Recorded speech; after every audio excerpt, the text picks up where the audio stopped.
MRF এর মোর grip meteor M 120/90/17 64H এই একটাই প্যাটার্নের পাওয়া যায়, অন্য প্যাটার্ন নেই। দাম পড়েছে একটু রাউন্ড, মাইলেজটা অনেকটা বেশি থাকছে। এটা একটা মোটামুটি 22 থেকে 23,000 চলবে। আর মার্কও দেয়া আছে এই যে।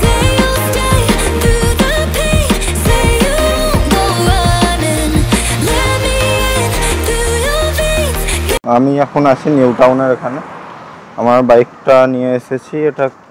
এটা হচ্ছে পেছনে টায়ারটা এই রিসেন্ট চেঞ্জ করেছি। তা চেঞ্জ করার পর মোটামুটি 50-100 কিলোমিটার চালিয়ে নিয়েছি। টায়ারটা হচ্ছে MRF এর মোর গ্রিপ মিটিওর এম। MRF এর তরফ থেকে এটার একরকমই টায়ার পাওয়া যায় এই মাপের, 120/90/17 120/90/17 64H। সিএটের যেটা হিমালয়ানের ক্ষেত্রে এটা স্টক টায়ার আছে, সিএটের 64H আছে 120/90/17। এটা MRF এর প্যাটার্নটা এটা এই একটাই প্যাটার্নের পাওয়া যায়, অন্য প্যাটার্ন নেই। এটা আমার টায়ারটার দাম পড়েছে 3450 ডিসকাউন্ট দিয়ে। তো যা বুঝছি যে মানে সিএটের টায়ারটা যেমন একটু ফ্ল্যাট টাইপের, একটু চওড়া টাইপের, এটা সেরকম অতটা চওড়া নয়, এটা হচ্ছে একটু রাউন্ড, এটা এরকম একটু রাউন্ড টাইপের। তো রাউন্ড টাইপের হওয়াতে সুবিধা হচ্ছে যে টায়ারটাতে মাইলেজটা অনেকটা বেশি থাকছে, এই টায়ারের জন্য মাইলেজটা আমি বেশি পাচ্ছি। আর MRF এর ডিলারশিপে যা বলেছে টায়ারটা মোটামুটি 22 থেকে 23,000 চলবে, 22 থেকে 23,000 কিলোমিটার। আচ্ছা, এখানে হচ্ছে কিছু টায়ার মার্কও দেয়া আছে এই যে, মানে ওই অবধি আমি লাস্ট টায়ারটা ইউজ করতে পারবো। ওই মার্কগুলোতে যখন চলে আসবে তখন আমাকে টায়ারটা আবার চেঞ্জ করে নিতে হবে। আর আমার বাইক আজকে টোটাল চলে গেল 16,500 কিলোমিটার।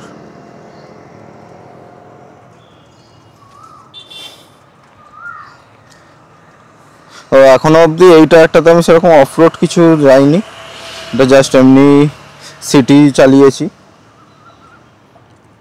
আর এটা হচ্ছে সামনে সিএটের stock tyre 90/90/21।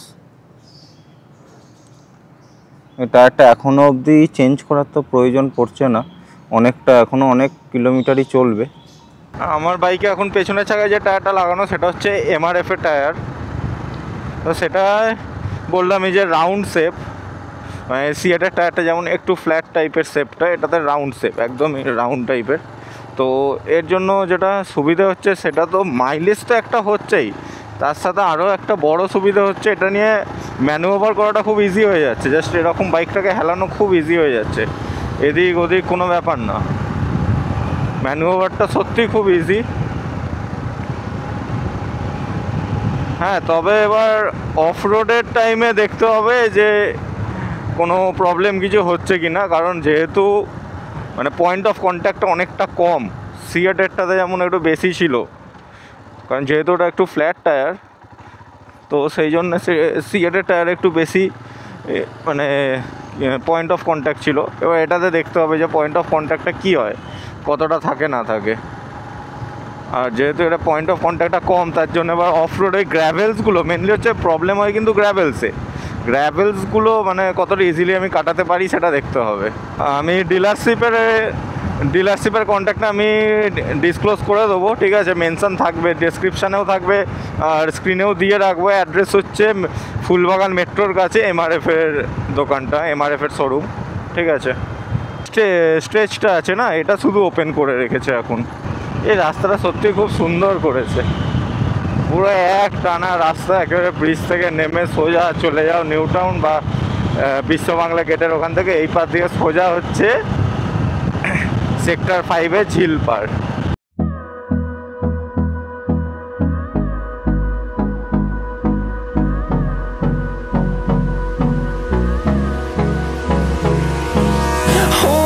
Close till I get up, time is barely on our side.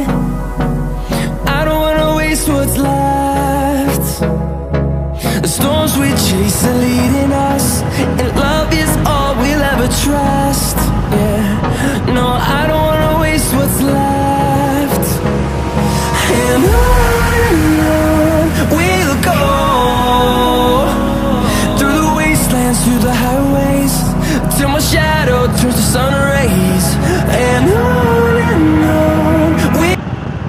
এই ব্রিজ থেকে নেমে কিন্তু এই সামনে একটা বড় বাম্পার আছে, মানে বিশাল বড়। আমি হিমালয়ানও আসতে করছি, মানে বুঝতে পারছো কতটা বড় বাম্পার এটা।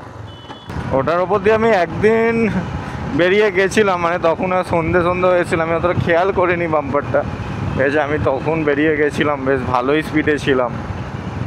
তখন আমার মানে বাইকে প্রবলেম কিছু হয়নি, কিন্তু তা বলে এরকম যদি আমি প্রতিবার করতে থাকি তো কোনো না কোনো টাইম একটা বড় প্রবলেম হবে। তো সেই কারণে আমি ইচ্ছা করে প্রবলেম ক্রিয়েট করতে চাই না।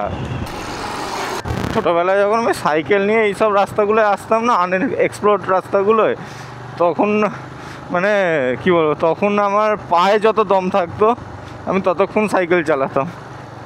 এখন শুধু একটা লিমিটেশন এসে গেছে যে আমার বাইকে যতটা পেট্রোল থাকবে আমি ততটাই বাইক নিয়ে যেতে পারবো। এদিকে তো ভালো রাস্তা, আমি এদিকটাতেই যাব। একটু খারাপ রাস্তার দিকেই যাই, কি জানি। বাচ্চারা খেলছে, বেশ ভালো লাগছে দেখতে।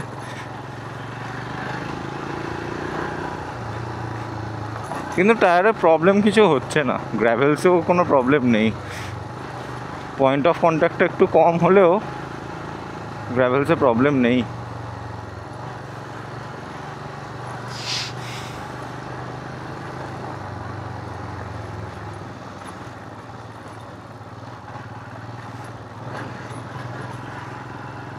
মানে চাকা যে স্লিপ খেয়ে যাবে বা এরকম কিচ্ছু না, স্মুথ চলে যাচ্ছি।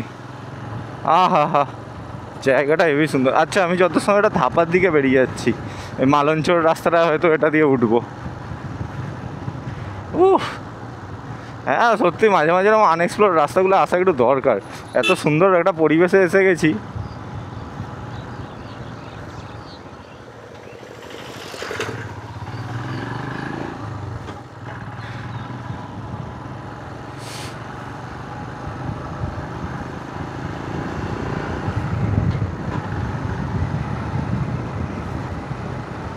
ওই দূরের বিল্ডিংগুলো তো দেখে মনে হচ্ছে আমি মালঞ্চর রাস্তাতে উঠবো।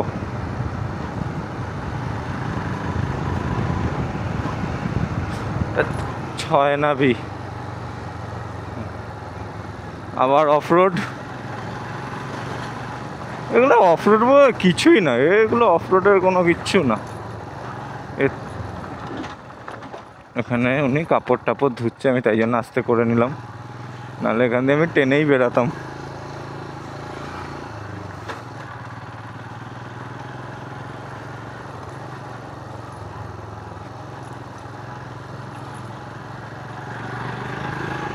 এই গ্র্যাভেলসে সত্যি কোনো প্রবলেম নেই, এই যে এত ছোট ছোট কাঁকড় পড়ে কোনো সমস্যাই হচ্ছে না।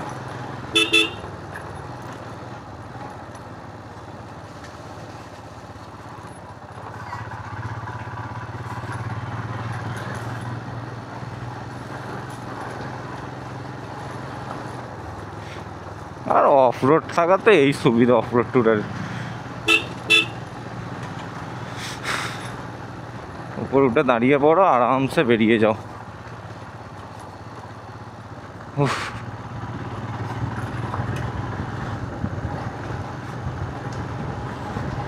বসেও চালানো যায়, কোনো চাপ নেই। যতক্ষণ দাঁড়িয়ে চালাতে পারবে চালাও, নাহলে বসে চালাও, কোনো চাপ নেই বাইকটায়। আমাদের একটু বেশি এরকম জায়গায় তো দাঁড়িয়ে চালানোই ভালো লাগে।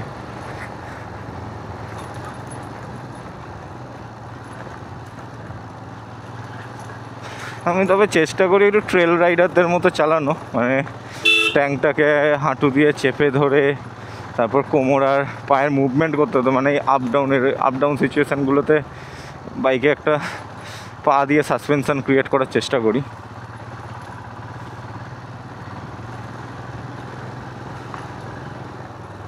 কোথায় যাচ্ছি আমি জানি না, মানে আমি একদম এন্ড দ্য মোমেন্টে গিয়ে গুগল ম্যাপটা দেখবো, যদি তখনও কোথাও বেরোতে না পারি তো।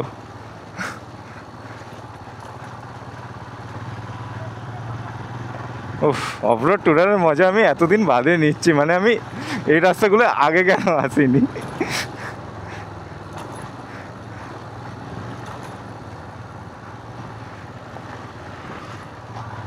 কি সুন্দর বেরিয়ে গেলাম।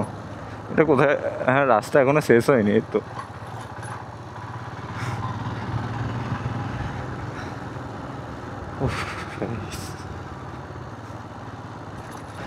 এদিক থেকে ঘুরে আমি মনে হয় আবার এ দিয়ে উঠবো, কী যেন বেশ, ক্যাপ্টেন ভেরির পাশ থেকে সুকান্তনগর ওই দিকে মনে হয়।